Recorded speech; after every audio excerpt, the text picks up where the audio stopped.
Soldaduzka egin behar zelako, militarren indarrak agintzen zulako, baina gazteo galdera hori zertarako, militarren sabela bapo betetzeko. Txekea bidaltzen zuten baita ere Maputo, bizera berde hura ez dut ahaztuko. Zer gertatu zitzaidan aideton hartuko, kuarteleko diristak ez nitun gustuko.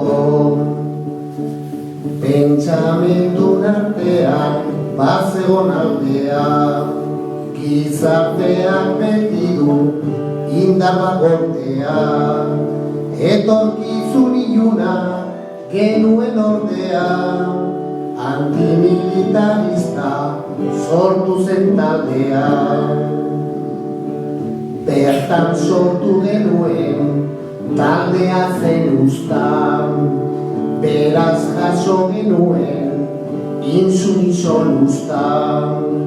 Epaiaren aurrean milaka disputa, espero den jendeak ez eukitzeaztuta.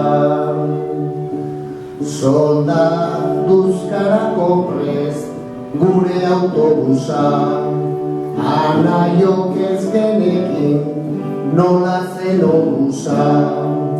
Aitaren kexa ugari milaka eskusa, zeinek banatuko zuen etxean bituza.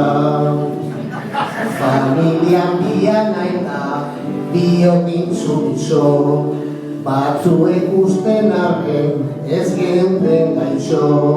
Epaiaren agindua iso gaixo, eraikin nahi genduen gerore paradiso. Gizona egingo zera denon berriketa, bide lagunak zemen eta metraieta. Ez natzeko musika kaboren korneta, amatxoren egunon nahiago nurrita. Pertsona hona bat dira denak intzutenak, bitan egin ezkero ez dira txarrenak. Zeintzu dira gaizinak edota honenak, bizitza osoan borroka egiten dutenak.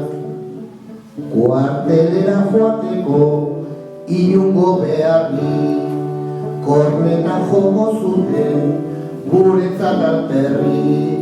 Intsumisoa inoiz ez egon bakarrik, kartzelari ez genion bat ere beldurrik. Liza Txentxi Etxebe, Jose Mita Gorka, Balentitu Garralda eta Azkar Gorta.